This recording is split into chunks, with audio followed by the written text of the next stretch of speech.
अस्सलाम वालेकुम dear students, उम्मीद आप सब खैरियत से होंगे। हमारा आज का जो लेक्चर है ये बहुत ही इंपॉर्टेंट है जितने भी हमारे पास यंग लायर्स हैं उनके लिए। आज के इस लेक्चर के अंदर हम कॉन्सेप्ट ऑफ बेल और कॉन्सेप्ट ऑफ एफआईआर को समझने की कोशिश करेंगे। सबसे पहले हम समझते हैं एफआईआर के टॉपिक को, उसके बाद हम आएंगे बेल की तरफ। देखें, FIR means first information report which is launched under section 154 CrPC. FIR launch किन किन मोड से होती है, इसको हम सब प्रैक्टिकली इसको समझने की कोशिश करते हैं। फ़र्स्ट ऑफ़ ऑल आप क्या करते हैं, आपके पास जो है एक अकरंस होती है किसी भी एक ऑफेंस की।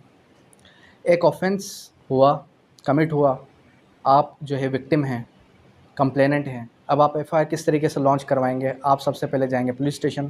पुलिस स्टेशन में आप जो है एक कच्ची एफआईआर कटवाएंगे और उसके बाद आप जाएंगे कहाँ पे? हॉस्पिटल, और वहाँ से लेटर बनेगा। लेटर बनने के बाद आपकी एफआईआर पक्की कटेगी। ये तो एक जनरल प्रोसीजर है जो आप सबको पता है। उसके अंदर फिर जो है डिफरेंट सेक्शंस होते हैं पीपीसी के, वो डिपेंड करता है कि किस नेचर का ऑफेंस कमिट हुआ है। ठीक है। अब अक्सर होता ये है, देखा ये गया है पाकिस्तान के अंदर जितने भी इंटीरियर सिंध के अंदर है या इंटीरियर पंजाब के अंदर है कि वहाँ पर वडेरों का सिस्टम है कि एफआईआर नॉर्मली लॉन्च नहीं होती। अब एफआईआर लॉन्च नहीं होती तो फिर विक्टिम क्या करे? या एफआईआर गलत बंदे ने लॉन्च करवाई, अक्यूज़ ने ही लॉन्च करवाई, तो फिर विक्टिम क्या करे? पहले तो ये समझ लें कि एफआईआर लॉन्च कैसे होगी। देखें, पहले आपने जर्नल जो प्रोसीजर है उसको अडॉप्ट करने की कोशिश की, एफआईआर लॉन्च करवाने की कोशिश की, आपकी एफआईआर लॉन्च ही नहीं हुई, एसएचओ ने रिफ्यूज़ कर दिया आपको। तो आप ऑन रिकॉर्ड जाने के लिए आप जस्ट एक एप्लीकेशन लिखें और एफआईआर में जो आप लिखवाना चाहते हैं वो एक रफ़ पेपर पर लिख लें ताकि आपको बाद में वो चीज़ें भूल ना जाएं। क्योंकि जो at the time of occurrence जो चीज़ें याद रहती हैं वो with the pace of time वो चीज़ें आप भूलते जाएंगे। इसका हल क्या है? इसका हल सिंपल ये है कि आप एक रफ़ पेज में वो बात लिख लें और फिर आप उसकी कॉपी फॉरवर्ड कर दें एसएचओ को, जिसका आपके पास रिकॉर्ड होना बहुत ज़रूरी है। फिर आप क्या करें, फिर आप through justice of peace 22 AB लगाकर एफआईआर लॉन्च करवाने की कोशिश करें। अब जब हम 22 AB मूव करते हैं justice of peace additional district and session जज के पास या डिस्ट्रिक्ट एंड सेशन जज के पास, तो उसमें देखा क्या जाता है, उसमें कभी भी इसके ऊपर केस लॉ है, जजमेंट है 2024 SCMR की, जो क्लियर हमें ये कहती है कि कभी भी ड्यूरिंग 22 AB की पिटीशन डायरेक्शन ऑफ एफआईआर के डायरेक्शन के लिए justice of peace deeper apprehension में नहीं जाएगा कि अकरेंस किस नेचर की हुई है, अकरेंस हुई है नहीं हुई है। वो सिर्फ ये देखेगा कि अकरेंस हुई है या नहीं हुई। टेंटेटिव असेसमेंट लेगा वो। टेंटेटिव असेसमेंट किस बुनियाद पर लेगा? आप उसको एविडेंस शो करें। एविडेंस किस चीज़ का? मेडिकल रिपोर्ट शो करें, एक्सरे है एक्सरे शो करें, या फिर इंसिडेंट के टाइम के जो पिक्चर्स हैं वो शो करें, या फिर जो अक्यूज़ जो कंप्लेनेंट है, कंप्लेनेंट को उसने मारा है पीटा है तो ज़ाहिर सी बात उसकी फ़िज़िकल कंडीशन शो करें, जो देखकर वो डायरेक्शन दे देगा एसएचओ को कि आप एफआईआर लॉन्च कर दें। एक तो ये प्रोसीजर हो गया। सेकेंडली ये प्रोसीजर है कि एक अक्यूज़ड है जिसने आपको मारा और वो बाहर जाके ख़ुद को मारने की कोशिश करता है, ख़ुद को जो है सेल्फ़ कट करता है। सेल्फ़ कट करने के बाद क्या करता है कि ख़ुद ही जाके एफआईआर लॉन्च करवाता है आपसे पहले जाकर। अब इसका क्या हल है? क्या डबल एफआईआर हो सकती है एक ही अकरेंस के ऊपर या नहीं हो सकती? अब इसके ऊपर एक जस्टिस आसिफ सईद खोसा साहब की एक जजमेंट है जो क्लियर ये कहती है कि एक ऑफेंस, अलेज्ड ऑफेंस के ऊपर डुअल एफआईआर नहीं कटेगी। अब इसका क्या हाल है? इसके ऊपर भी एक लेटेस्ट जजमेंट है जो ये कहती है कि अगर जो सेकंड पार्टी, जो बाद में आने वाली पार्टी है, वो अगर एफआईआर करवाना चाहे, पहले एफआईआर किसने करवाई? अक्यूज़ पर्सन ने, कंप्लेनेंट के ख़िलाफ़। अब यहाँ पर कंप्लेनेंट को चाहिए था कि कंप्लेनेंट अक्यूज़ के ख़िलाफ़ एफआईआर कटवाता। अब सेकंड एफआईआर बैंड है, सेकंड एफआईआर डायरेक्ट कट नहीं सकती, तो इसके ऊपर भी एक जो है 2023 की जजमेंट है। तो वो ये कहती है कि अगर इंग्रेडिएंट्स फुलफ़िल हो रहे हैं सच ऑफेंस के और आपके पास प्रूफ है, आपके पास एविडेंस है, तो आप थ्रू 22 AB की पिटीशन लगाकर भी एफआईआर करवा सकते हैं सेम अकरेंस पर दूसरी बार एफआईआर। इसका एक और भी हल ये है कि आप डायरेक्ट कंप्लेंट फाइल करें अंडर 200 सीआरपीसी। क्या हल है? डायरेक्ट कंप्लेंट फाइल करें 200 सीआरपीसी। अच्छा, अक्सर ये देखा गया है कि हमारे पास प्रैक्टिस ये होती है कि अगर कुछ आए कुछ ना आए 22 AB फाइल करनी है, 22 AB की पिटीशन फाइल करनी है। प्रोटेक्शन चाहिए, बाईसेबी की पिटीशन फाइल करनी है। एफआईआर लॉन्च नहीं हो रही, बाईसेबी की पिटीशन फाइल करनी है। जो 22A 22A एंड 22B के जो इंग्रेडिएंट्स हैं, जो उसके अंदर क्लासेस मौजूद हैं, उसके लिए ही आप बाईसेबी करें। अब जैसे कि हमारे पास एक केस आया, उसमें वाइफ़ ये कहती है कि मेरा हस्बैंड मुझे मारता है, मुझे पीटता है और उसकी नज़र है मेरे ज़ाती प्रॉपर्टी के ऊपर कि मुझे ख़दशा है वो सेल आउट कर देगा, तो मुझे प्रोटेक्शन चाहिए।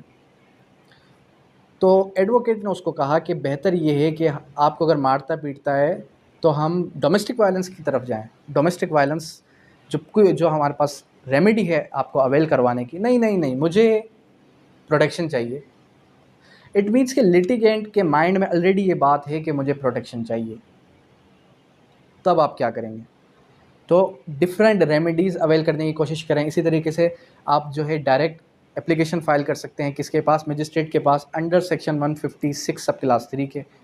ठीक है, तो खैर ये हमारे पास एक जनरल प्रोसीजर हो गया। तो मैं आपको कहाँ लेके जा रहा था कि आपने क्या किया, आपने एफआईआर लॉन्च करवाने का ऑर्डर ले लिया अक्यूज़ के ख़िलाफ़ एज बीइंग एन कंप्लेनेंट, कि डायरेक्ट एफआईआर लॉन्च नहीं हो रही थी, थ्रू 22A भी आपने पिटीशन फाइल की और जस्टिस ऑफ पीस ने डायरेक्शन दे दी। किसको डायरेक्शन दी? एसएचओ को, कि आप इसकी एफआईआर काटें। अभी तक एफआईआर कटी नहीं है, अभी तक एफआईआर लॉन्च नहीं हुई, तो अक्यूज़ के पास क्या रेमेडी है एफआईआर को रोकने के लिए? अक्सर लोग का यही आंसर होता है, हम क्वैशमेंट ऑफ एफआईआर में जाएंगे। Quashment of FIR is another thing. Quashment of FIR में हम कब जाते हैं? हम क्वैशमेंट ऑफ एफआईआर में तब जाते हैं कि जब एफआईआर कट चुकी हो। ठीक है, जब एफआईआर कट जाए फिर ही आप क्वैशमेंट ऑफ एफआईआर में जाएंगे, अदरवाइज़ नहीं जाएंगे। खैर, कहने का मकसद ये है कि आप under 561A CRPC inherent powers of the high court आप जो है स्टे ले सकते हैं उस एफआईआर के ऑर्डर के ऊपर। क्योंकि देखें, ऑर्डर पास हुआ जिस दिन, उसी दिन एफआईआर नहीं कटेगी। डेफिनेट सी बात है, 1 से 2 दिन लग जाते हैं बेलिफ को जो है एसएचओ के पास जाते जाते, उस स्टेशन जाते जाते। सो उस 1-2 दिन की ड्यूरेशन के अंदर आप क्विक रेमेडी ये अवेल कर सकते हैं अपने क्लाइंट को, अक्यूज़ को ये रेमेडी अवेल करवा सकते हैं। ठीक है, यहाँ तक क्लियर है। उसके बाद फिर हमारे पास एक और क्वेश्चन आ जाता है कि एफआईआर कैसी होती है, एफआईआर को समझे कैसे? पहली चीज़ तो ये, जो हमारे पास एक नॉर्मल एफआईआर होती है जो कि एक रफ़ राइटिंग में लिखी हुई है, तो वो अक्सर आपको समझ में नहीं आती। तो आप क्या करें, उसकी एक सर्टिफाइड कॉपी ले लें पुलिस स्टेशन से, जो क्लियर उर्दू या क्लियर सिंधी के अंदर हो या एक लोकल लैंग्वेज के अंदर हो। उस एफआईआर को पढ़ेंगे, उस एफआईआर को समझेंगे, तो उसके अंदर आपको साइड के कॉलम के अंदर सेक्शंस भी मिलेंगे, जो कंप्लेनेंट है उसकी डिटेल भी मिल जाएगी और जो एफआईआर है वो भी मिल जाएगी। अब हमारे पास एक और भी जजमेंट है 2023 की, जो ये कहती है कि एक कंप्लेनेंट अपने एफआईआर और 161 के बयान से फिर नहीं सकता, बियॉन्ड नहीं जा सकता ड्यूरिंग द क्रॉस एग्जामिनेशन। तो वो तो खैर बात की बात है, इंशाल्लाह नेक्स्ट लेक्चर के अंदर वो चीज़ें हम क्लियर करेंगे एविडेंस के बारे में। तो खैर यहाँ तक एफआईआर के टॉपिक तक। एफआईआर के अंदर क्या लिखा हुआ है? एफआईआर 154 सेक्शन जब पढ़ते हैं तो उसके अंदर लिखा है कि फर्स्ट इन्फॉर्मेशन रिपोर्ट मींस कि अगर कोई शख्स जाता है एसएचओ के पास, रिड्यूस इनटू राइटिंग करे, वर्बल भी कह सकता है, रिटर्न भी दे सकता है, रिटर्न एप्लीकेशन भी दे सकता है, वर्बल भी बता सकता है कि उसके साथ अकरेंस क्या हुई, और फिर एसएचओ जो है वहाँ पे मुंशी होते हैं, तो वहाँ पर आप डायरेक्शन दे सकते हैं कि इसकी एफआईआर काट दी जाए। तो with the permission of SHO he FIR होती है लॉन्च पुलिस स्टेशन के अंदर, उसके परमिशन के बिना एफआईआर लॉन्च नहीं होती। तो डिपेंड करता है सरकमस्टांसेस के ऊपर कि एफआईआर किस नौयत की कटती है।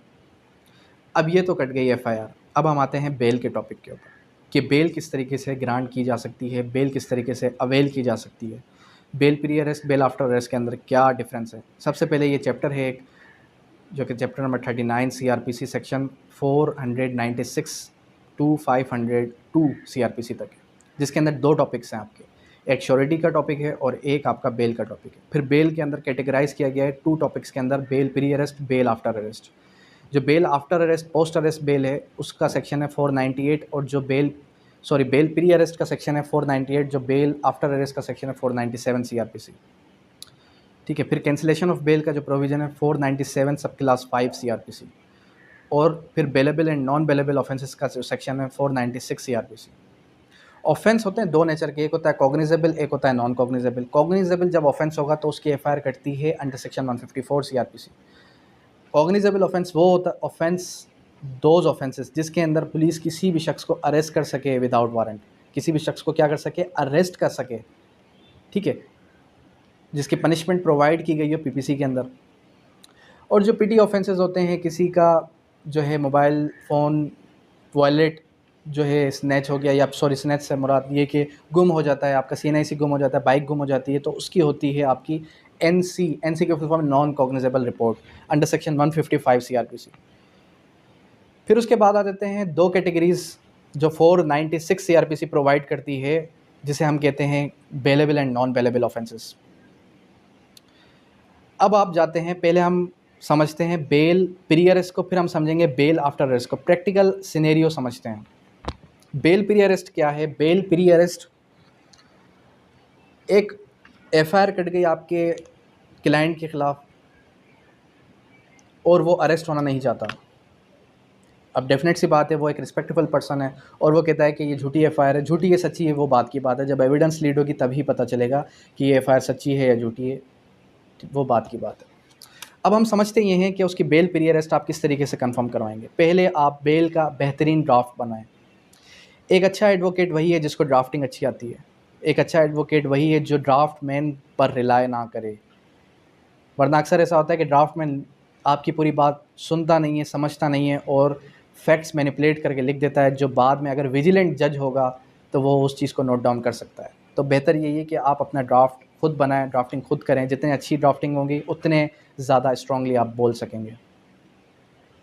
क्लियर है यहाँ तक?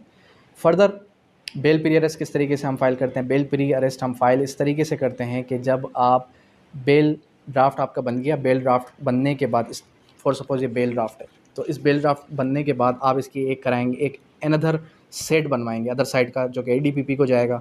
इस बेल के साथ साथ आप FIR जो है अनेक्स करेंगे। इस बेल के साथ आप उसकी एफिडेविट भी बनवाएंगे क्लाइंट की, क्योंकि बेल प्री अरेस्ट है, और उसके साथ साथ आपका वकालतनामा भी लगेगा। जब आपने ये सब कर लिया तो आप डिस्ट्रिक्ट एंड सेशन जज के COC के पास वो बेल ले जाएंगे विथ अदर साइड कॉपी, और फिर वो आपको टाइम पीरियड बता देगा कि ठीक है आज लेट आवर्स में हम डाक करवा देते हैं, तो डाक के टाइम पे आप आ जाएं, जज साहब के सामने पेश हो जाएं। अब बिल फर्स्ट जो आप बेल करवाना है उसके अंदर जो सेक्शन है वो है 489F, और चेक बाउंस हुआ है 10 लाख रुपीज़ का।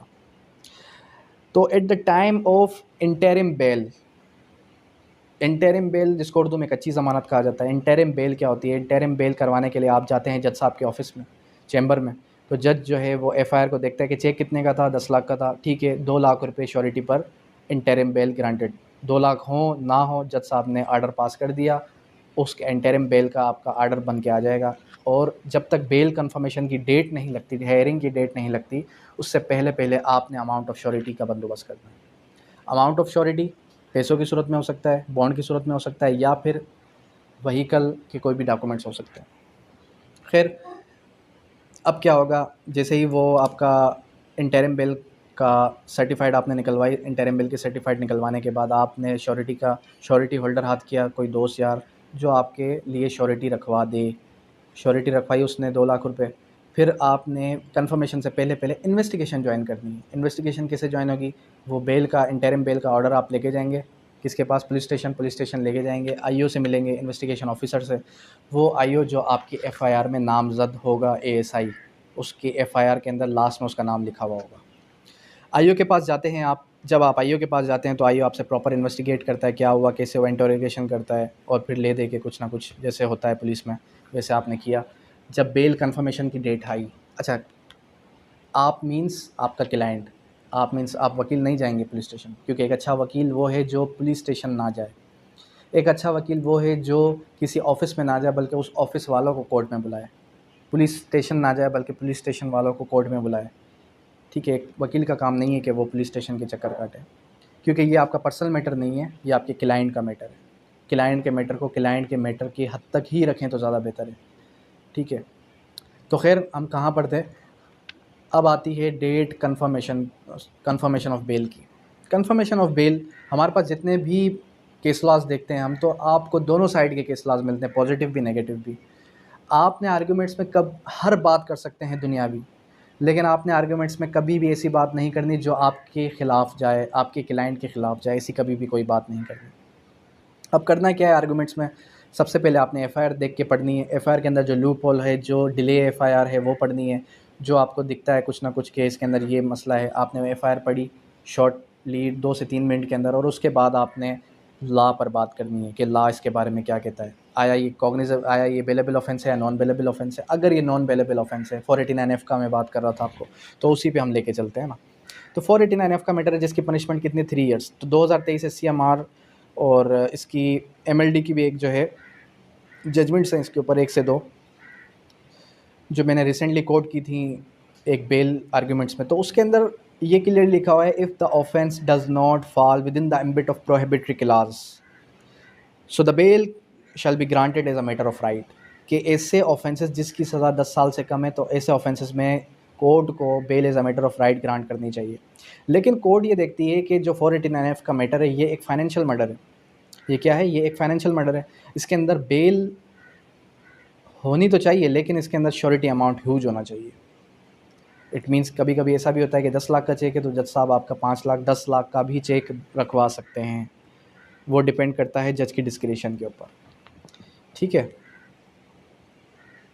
फिर फर्दर इसके बाद क्या आता है, कन्फर्मेशन पर आपने आर्ग्यूमेंट्स के आपने केस लॉज देने हैं विथ स्टेटमेंट। स्टेटमेंट के अंदर आपने लिखना है कि मेरे आर्ग्यूमेंट्स इस केस लॉ पर रिलाई कर रहे हैं, और वो जजमेंट साइटेशंस देनी है आपने, और आपने बेल पर आर्ग्यूमेंट्स करके आपने बेल करवा दी। अब अगर आप खड़े हुए हैं अदर साइड, कंप्लेनेंट की साइड से, आप बेल रिफ्यूज़ किस तरीके से करवाएंगे? देखें, बेल रिफ्यूज़ करवाना बड़ा मसला है पाकिस्तान के अंदर। जो बेल रिफ्यूज़ करवाने का स्कोप है बड़ा नैरो है। आपने बेल रिफ्यूज़ल पर आर्ग्यूमेंट्स करने हैं, बेल रिफ्यूज़ल पर आर्ग्यूमेंट्स करने के लिए सपोर्टिव केस लॉज हों, लेकिन बेल रिफ्यूज़ कुछ कंडीशंस हैं उस पर ही हो सकती है कि ऐसा खदशा हो कि कंप्लेनेंट को अक्यूज़ जो है कंप्लेनेंट को तंग करेगा, कंप्लेनेंट को हरास करेगा, या कंप्लेनेंट को धमकी वगैरह मिली है, या फिर जो है ऐसे कोई भी एक जो है कंडीशन हो जो कि 497 सब क्लास 5 के अंदर फुलफ़िल हो रही है, तब ही बेल रिफ्यूज़ या बेल कैंसिल हो सकती है। तो बेल रिफ्यूज़ल पर आप ले जाएं। अच्छा, बेल रिफ्यूज़ल और कैंसिलेशन ऑफ बेल में ह्यूज डिफरेंस है। क्या डिफरेंस है? बेल रिफ्यूज़ल मींस के at the time of arguments of confirmation, आप जब आर्ग्यूमेंट्स करते हैं अदर साइड्स कंप्लेनेंट साइड से बेल रिफ्यूज़ करवाने के लिए, तो उसके सपोर्टिंग में आपको केस लॉज मिले, ठीक है, आपने आर्ग्यूमेंट्स कर लिए। लेकिन बेल रिफ्यूज़ बहुत ही कम केसेस, रेयर केसेस के अंदर होती है। अगर अमाउंट ऑफ श्योरिटी बहुत ज़्यादा ह्यूज हो, या फिर अगर कोई ऐसा मैटर हो कि जिसके अंदर जो है दिल दहलाने वाला मैटर हो, ऐसा मैटर हो कि जो मैटर पहले कोर्ट ने कभी ना सुना हो, ऐसा मैटर हो कि जिसके अंदर बेल रेयरली ग्रांट हो, तो हाई कोर्ट या सुप्रीम कोर्ट से जाके बेल करवानी पड़े, तब ही बेल जो है रिफ्यूज़ हो सकती है लोअर कोर्ट से। उसके बाद आते हैं कि बेल कैंसिलेशन का क्या प्रोसेस है। बेल कैंसिलेशन, एक दफ़ा बेल ग्रांट हो गई, so the once the bail has been granted so granted. Bail grant हो गई, उसके बाद बेल कैंसिल करवाना बहुत मुश्किल है, लेकिन हो भी जाती है। बेल कैंसिल किन किन सूरतों में होगी, उसके कुछ इंग्रेडिएंट्स हैं 497 सब क्लास 5 के, कि अगर जो आपका अक्यूज़्ड है वो हेयरिंग को एंटरटेन नहीं कर रहा, हमें खदशा है वो एब्सकॉन्डर हो जाएगा, या हमें खदशा है उसकी जो श्योरिटी अमाउंट है वो अभी तक उसने सबमिट नहीं की इंटरिम होने के बाद भी, कंफर्मेशन वाले दिन तक भी, या फिर आपको ये खदशा है कि जो उसने प्रॉपर्टी के डॉक्यूमेंट्स रखवाए हैं वो जाली हैं, या फिर अक्यूज़ जो है कंप्लेनेंट को हरास कर रहा हो, तंग कर रहा हो। ठीक है, तो कुछ ग्राउंड्स हैं, उस ग्राउंड्स पर आप जा सकते हैं, लेकिन बेल कैंसिल करवाना भी बड़ा इशू है। तो बेल कैंसिलेशन आप फाइल करते हैं हाई कोर्ट में, ठीक है, अंडर सेक्शन 497 सब क्लास 5। यहाँ तक क्लियर हो गया। बेल प्री अरेस्ट आपको क्लियर हो गया। बेल आफ्टर अरेस्ट का अलग प्रोसीजर है। बेल आफ्टर अरेस्ट किस तरीके से होता है? एक अक्यूज़ आता है, आप विद इन 24 आवर्स एक मजिस्ट्रेट के पास, जैसे ही उसको अरेस्ट किया जाता है, अरेस्ट करने के बाद सेक्शन जो हमारे पास 61 62 CRPC है, वो ये कहता है कि अक्यूज़ड को विद इन 24 आवर्स मजिस्ट्रेट के सामने पेश करना ही करना है।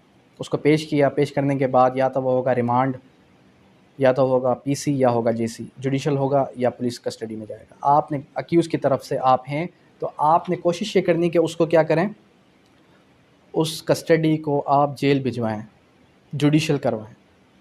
जब आपका क्लाइंट जुडिशल होगा तभी आप बेल के लिए फ़ाइल कर सकते हैं। जब आपका क्लाइंट हो गया जुडिशल लॉकअप में, कहाँ चला गया? जेल चला गया। जब वो जेल चला गया, जेल जाने के बाद फिर आपने उसी दिन, उसके अगले दिन बेल फ़ाइल कर दी सेम कोर्ट के अंदर, या फिर जो ट्रायल कोर्ट है उसी के अंदर आपने बेल फ़ाइल कर दी। बेल फ़ाइल कर दी, फिर उसके लिए आपको प्रॉपर हेयरिंग का टाइम दिया जाएगा, 2 डेज़ बाद, 3 डेज़ बाद, डिपेंड्स अपॉन द सर्कमस्टांसेस और rush of the work of the court. ठीक है, कोर्ट खुद डिसाइड करती है, फिर उसके ऊपर प्रॉपर आर्ग्यूमेंट्स होंगे in the presence of ADPP, सरकारी वकील के प्रेजेंस में। तो फिर आर्ग्यूमेंट्स में आपने बताना है कि बेल क्यों देनी चाहिए, why the bail should be granted, और उसको जेल में रखने का क्या बेनिफिट हो सकता है, उसको जेल में क्यों ना रखा जाए। देखिए, bail is a right, jail is an exception. Bail is a right, jail is an exception.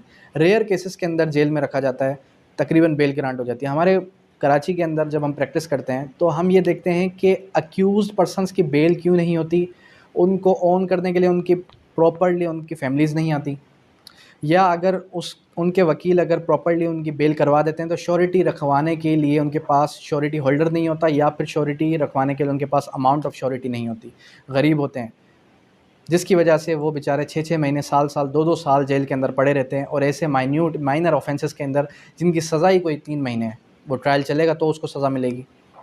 अब बेल का कॉन्सेप्ट रखा क्यों गया, ये भी मैं ज़रा आपके साथ क्लियर कर दूँ कि देखें, एक शख्स है, उसके ऊपर FIR कटती है, वो बंदा जेल में चला जाता है, और वो बंदा 1-2 साल जेल में रहकर आया ऐसे ऑफेंस के लिए जिसकी सज़ा 6 महीने थी, और वो उस ऑफेंस में बाइज़्ज़त बरी हो गया। अब जो वो 2 साल का पीरियड जेल के अंदर रहकर आया, उसकी क्या फुलफिलमेंट है, उसको उसकी रेमेडी कैसे मिलेगी? जो 2 साल उसको मेंटल ट्रॉमा, मेंटल कंडीशन में उसको फेस करना पड़ा जेल को, उसके ऊपर जो मेंटल एग्नी उसको पहुंची है, उसका क्या सॉल्यूशन है, उसकी क्या रेमेडी है? उसकी कोई रेमेडी नहीं है। Sir, bail is a remedy, कि उसकी आप बेल प्री अरेस्ट करवा दें, बेल आफ्टर अरेस्ट, फ़ौरन ही बेल आफ्टर अरेस्ट फाइल करवा दें। तो खैर, मैं बात कर रहा था बेल आफ्टर अरेस्ट की, कि आपने बेल आफ्टर अरेस्ट फाइल कर दी, बेल आफ्टर अरेस्ट कंफर्म हो गई। अब बेल आफ्टर अरेस्ट कंफर्म हो गई तो फिर क्या होगा, उसके ऊपर ऑर्डर पास होगा, उस ऑर्डर के ऊपर अगर आपने ADG की कोर्ट से करवाई है फिर भी रिलीज़ ऑर्डर ट्रायल कोर्ट से बनेगा, ट्रायल कोर्ट से करवाइए फिर भी रिलीज़ ऑर्डर ट्रायल कोर्ट से ही बनेगा, ट्रायल कोर्ट से रिलीज़ ऑर्डर बनेगा, रिलीज़ ऑर्डर बनने के बाद जो आपका जेल का शख्स होता है उसके पास वो जाएगा और वो लेके जाएगा जेल, वहाँ से वेरीफाई होगा, वेरीफाई होने के बाद फिर जो है वो कोर्ट से वेरीफाई करती है, वेरीफाई करने के बाद उसको रिलीज़ कर देगी, जेल की पुलिस उसको रिलीज़ कर देगी। अब सवाल ये है कि हम अपने क्लाइंट से सिग्नेचर कैसे लें वकालतनामे के ऊपर, क्लाइंट जेल में है, तो कोर्ट के अंदर एक जेल का जो है कोर्ट मुहर्रर होता है या फिर एक शख्स होता है जो रेगुलरली जेल जाता रहता है इस काम के लिए, तो उसको आप अपना वकालतनामा दे दें, उस अक्यूज़ का नाम और CNIC बता दें तो वो आपके वकालतनामे पे साइन कर देगा, तो उसके एफिडेविट की ज़रूरत नहीं होती बेल आफ्टर अरेस्ट में। क्लियर है यहाँ तक? अच्छा, अब आते हैं श्योरिटी के ऊपर। श्योरिटी कैसे रखवाते हैं? श्योरिटी इंटरिम बेल हो गई, कन्फर्मेशन से पहले पहले आपने श्योरिटी रखवानी है। श्योरिटी कैसे रखवानी है? कोई भी आपका नेक्स्ट फ्रेंड, कोई भी आपका भाई, कोई भी आपका वालिद, आप खुद अपनी श्योरिटी नहीं रखवा सकते। ऐसे एक स्टूडेंट ने किया था कि अब अक्यूज़ भी वही है, श्योरिटी होल्डर भी वही है, तो ऐसा नहीं होता। श्योरिटी होल्डर कोई और होता है, ज़मानती कोई और होता है। ज़मानती से क्या सवाल होते हैं? ज़मानती से ये सवाल क्वेश्चंस जज साहब पुट कर सकते हैं कि आप अगर ये अक्यूज़ नहीं आया तो हम इसकी श्योरिटी फॉरफिट कर देंगे और आपको बुलाएंगे, क्योंकि आप इसकी ज़मानत ले रहे हो कि ये हर पेशी पर कोर्ट में आएगा, कोर्ट को एंटरटेन करेगा, अदरवाइज़ आपकी श्योरिटी फॉरफिट हो जाएगी। खैर, श्योरिटी का ये टॉपिक है। Return of surety. Return of surety कब होती है? जब आपका ट्रायल ख़त्म हो जाए, जब आपका केस ख़त्म हो जाए, जब आपका मैटर डिस्पोज ऑफ हो जाएगा तभी आपको श्योरिटी रिटर्न हो सकती है, उससे पहले नहीं हो सकती। एक और कंडीशन भी है श्योरिटी रिटर्न करवाने की, अगर आप कोर्ट में ये एप्लीकेशन दे दें कि मैं मज़ीद इस शख्स की श्योरिटी रखने को तैयार नहीं हूँ, तो मुझे श्योरिटी रिटर्न की जाए, तो फिर उस शख्स की श्योरिटी होल्डर की श्योरिटी को रिटर्न किया जाएगा और फिर उसको कहा जाएगा कि फ़ौरन से अपना कोई और ज़मानती लेकर आओ, अदरवाइज़ आपको जेल भेजा जा सकता है। ठीक है, यहाँ तक क्लियर है? तो ये हमारा जो श्योरिटी के सेक्शंस हैं वो सेक्शन 500 to 502 CRPC के अंदर प्रोवाइडेड है कि श्योरिटी क्या क्या हो सकती है। श्योरिटी डॉक्यूमेंट्स की सूरत में भी हो सकते हैं, और श्योरिटी अमाउंट की सूरत में जब होगी तो उसका बॉन्ड बनेगा, बेल बॉन्ड। ठीक है, PR बॉन्ड भी होता है, पर्सनल बॉन्ड जिसे कहा जाता है। तो ये 2 टॉपिक्स थे हमारे पास, एक बेल का और एक जो है हमारे पास FIR का। तो ये वो टॉपिक्स थे जो मैंने आपको प्रैक्टिकली सिनेरियो बना के और एक स्केच फॉर्म में समझाने की कोशिश की। आई होप सो कि आपको समझ में आ चुका होगा। फर्दर इसके अंदर अक्सर सवाल करते हैं, सर ज़ीरो FIR क्या होती है और सर प्रोटेक्टिव बेल क्या होती है? ज़ीरो FIR का कॉन्सेप्ट पाकिस्तान के अंदर तो मैंने नहीं देखा अपनी प्रैक्टिस के अंदर। ज़ीरो FIR क्या होती है? ज़ीरो FIR ये होती है कि अगर आप कहीं और किसी और शहर में आप प्रेजेंट नहीं है कराची के अंदर, तो आप वहाँ पे भी एक और उस सूबे के अंदर एफआईआर कटवा सकते हैं।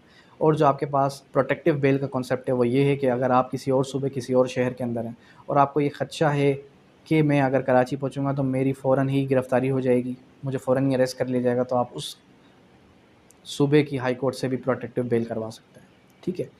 फर्दर एक और क्वेश्चन भी पूछा गया कि सर अगर हम बेल पीरियड्स फाइल करते हैं और उस कोर्ट में स्ट्राइक है, उस कोर्ट में कंप्लीट स्ट्राइक है, तो क्या प्रोसीजर है? और हमें खदशा है कि हमें फ़ौरन ही जो है जज साहब क्या कर देंगे, सॉरी पुलिस क्या कर देगी, कस्टडी कर देगी। इसका हल भी यही है कि आप दूसरे डिस्ट्रिक्ट से आप अपनी बेल करवाएँ। दूसरे डिस्ट्रिक्ट यानी कि हैदराबाद है, तो आप कराची से या आस-पास के कोई और ज़िले से जब आप करवाएँगे, क्या करवाएंगे, जब आप बेल के लिए फ़ाइल करेंगे तो वो बेल एप्लीकेशन मूव होगी किसके पास, ट्रांसफ़र होगी। वो बेल एप्लीकेशन ट्रांसफ़र होगी सेम कोर्ट में जिस कोर्ट से आपको ज़मानत करवानी जहाँ पे स्ट्राइक है। हैदराबाद में है तो हैदराबाद में स्ट्राइक है, अब आप कोर्ट में जा नहीं सकते, तो आप क्या करें, आप हैदराबाद के करीब बिलफ़र्ज़ मीरपुर ख़ास है तो वहाँ पर आप फ़ाइल कर दें। फ़ाइल करने के बाद वहाँ से ट्रांसफ़र होके आएगी हैदराबाद एडिशनल के पास। फिर आप वहाँ पे अपीयरेंस लगाएँ, अपीयरेंस लगा के आपकी हेयरिंग होके, आपका वकील भी जाता है, हेयरिंग होके और आपकी बेल ग्रांट हो जाएगी। ट्रांसफ़र वाले जितने भी ट्रांसफ़र वाले बेल एप्लीकेशंस होती हैं तो उनको जल्दी एंटरटेन किया जाता है। ठीक है। तो ये दो टॉपिक्स हमने क्लियर किया आज क्रिमिनल के, एक बेल का टॉपिक और एक एफआईआर का टॉपिक। आई होप सो कि आपको इसका कॉन्सेप्ट काफ़ी हद तक क्लियर हो गया होगा। यहाँ तक कोई क्वेरी, कोई भी सवाल है तो आप कर सकते हैं। Thank you dates.